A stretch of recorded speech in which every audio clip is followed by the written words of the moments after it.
Hello, welcome to the EPG Pathshala program in linguistics. I am Pramod Pandey, Center for Linguistics, Jawaharlal Nehru University. Today we will be discussing Module 6 in the course Introduction to Phonetics and Phonology. Module 6 discusses the fourth important process of speech, namely the articulatory process. The articulatory process deals with the obstruction in the passage of the air stream in the vocal tract.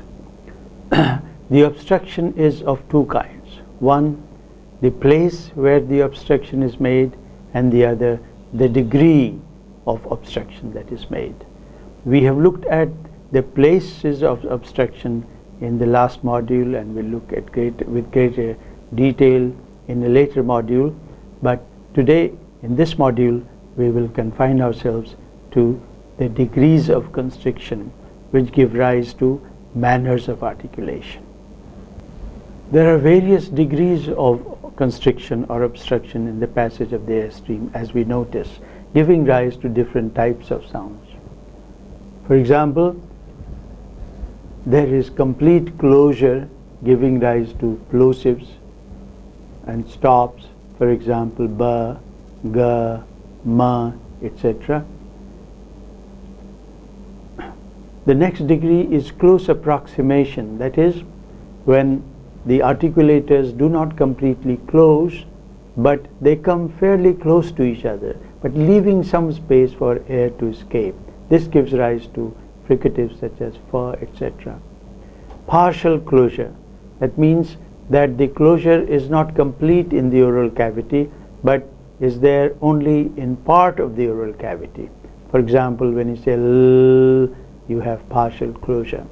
Intermittent closure takes place when the articulators are closed for a very short period of time, and then they are open and then close again for a short period of time. So the degree of constriction is called intermittent closure. The closure here is not long enough for us to create any real obstruction in the passage of the air stream. The next stage degree of constriction is open approximation. This is found in sounds such as what we call semi-vowels and laterals. Here the articulators are put against each other, but there is not sufficient constriction to block the air from passing and to create any kind of noise. That's why these are called approximants. And then finally we have open air transition. This is found for production of vowels. So the speech articulators are quite open. Now, sounds are thus produced in mainly two main ways in terms of obstruction. One is the open transition, which gives rise to vowels, and the other is less open transitions with various degrees. Consonants are classified according to the different degrees of constriction. As we saw earlier, how human beings use the vocal cords, which have a certain physiological function, to produce so many different types of sounds, such as voiced, voiceless, aspirated, etc. What we find here is that given two articulators and the intention to block the airstream from passing, human beings make various degrees of constriction possible to give us so many different sounds, such as pa, and then fa, and then va, and then wa, and then ah. So all these sounds are different because of different degrees of constriction. Now the different degrees of constriction which are used to distinguish the production of different types of vowels give rise to what is known as manners of articulation. The main manners of articulation that we are going to discuss are given on the screen: plosives, nasals, fricatives, affricates, trills, taps and flaps, laterals, and approximants. Apart from these specific terms giving us different classes of consonants, we also have some general terms used these days to distinguish different types of sounds. One very broad category of distinction apart from vowels and consonants is that of obstruents and sonorants. Obstruents are specifically consonants in the production of which there is a considerable degree of obstruction or constriction. The result is that there is unequal air pressure in the mouth and outside the mouth in the production of obstruents. Thus, when you say p, there is greater air pressure inside the mouth than outside the mouth. Same is the case with fricatives. When you are saying f, you have greater air pressure inside the mouth than outside the mouth. So plosives, fricatives and affricates are obstruent sounds. These sounds have a specific property, namely that they have both voiceless and voiced counterparts. Compared to them, we have sonorant sounds. These sonorant sounds are those in the production of which the air pressure inside the mouth and outside the mouth is more or less equal. That is how some of these vowels and some of these consonants are found to be grouped together in certain processes. Let us turn to plosives. In the production of a plosive, there are three different stages: the contact stage, the hold stage, and then the release stage. Contact is when two articulators come into contact. They are held in complete closure state for a little while, so that the air is blocked from passing, the air pressure builds up, and then they are released. So the hold, and then the contact, and then release. When they are released, there is greater plosion. That is how sounds such as p or b or t is produced. Notice that if the hold is not long enough, then there is no plosive sound produced. Thus, when you say for a short while, there will be no plosion at all. Now, what we find is that of the three stages, namely contact, hold and release, it is the hold stage which is the crucial amongst them. Depending on the occurrence of consonants, we may find that sometimes the release may not be taking place. For example, when we see words such as acting, then in the word acting, for the plosive k, there is no release as the articulators move from the production of k to t. T, however, is released. Similarly, we may have a consonant which is without any release. That's or a plosive without a release when it occurs, for example, at the end of words. So before another consonant or at the end of words, a consonant may not be released. The contact is sometimes not there in some situations. For example, when you have a p followed, a p occurring after a m, for example, in words such as simply. When you say simply, the lips come together for m, they are already there for m, so when it comes to the articulation of p, that there is no coming together. Thus, only the hold stage for p is there and the release stage, but the contact stage is not there because it was there for the previous stages.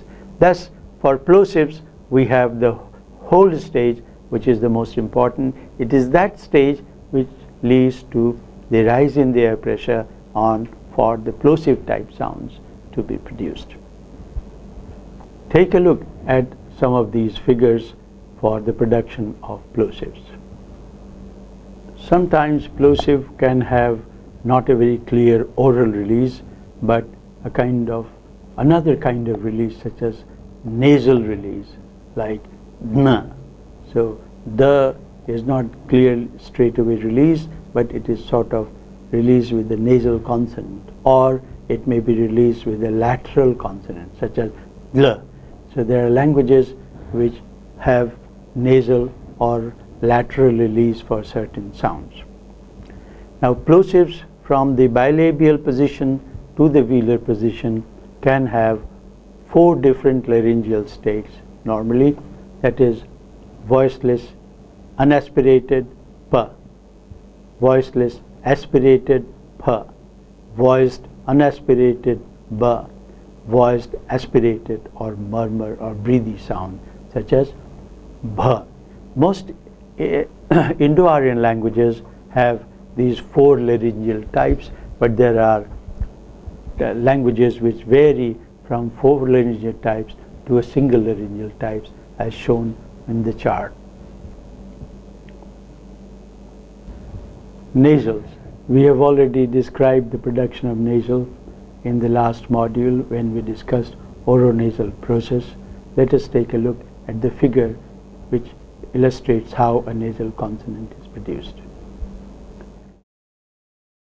While most nasals are simple nasals, sometimes we can have modified nasals in different languages. For example, in some languages we have voiceless nasals, and in some other languages we have aspirated nasals. Thus, we have simple nasals, voiceless nasals, and aspirated nasals occurring as phonemes. As allophones, of course, you have so many other different possibilities depending on the context in which the phonemes appear. Fricatives. In the production of fricatives, the 2 articulators are brought into a contact of close approximation, as we said before. Because they are brought into a contact of close approximation, the air cannot pass out freely through them. When it passes, there is audible friction. Let's take a look at some of these figures for the production of fricatives. Among fricatives, you can have 2 types: those which are produced with less friction and noise, and others which are produced with more friction and noise. The ones which are produced with more friction and noise create a disturbance in the air particles and are generally known as strident fricatives. For example, s, z, sh, zh. These are strident fricatives compared to the fricatives f, v, h, gh, f, v, etc. Acoustically, you can find out that the the pictures will show greater noise for sounds such as s, z, sh, zh, which are strident than for the sounds f, v, th, the, h, gh, etc., which are less strident. We also have a kind of fricatives rarely found in languages called lateral fricatives. A lateral fricative is one which is produced with obstruction in the center of the mouth, but when the air passes out from the sides, unlike for l, lateral approximant, for lateral fricatives there is a greater constriction on the sides, and the sound thus produced is a lateral fricative. Affricates. Affricates are a manner of articulation that combine 2 different manners, namely plosive and fricative. They begin as plosives, and so they have the first 2 stages, namely the contact stage and a bit of hold stage together, which is what makes them share features with plosives. However, they differ from plosives and come closer to fricatives in the last stage, namely the release stage. When they are released, then the articulators do not separate suddenly as for plosives like p, b, but they separate slowly, so that when they separate, the sounds produced are like fricatives. For example, ts, z, ch, j, etc. So that is why the affricates are also called stops, and affricates, plosives and fricatives make one type of sound, namely obstruent sounds. Let's take a look at the figure for the production of affricates.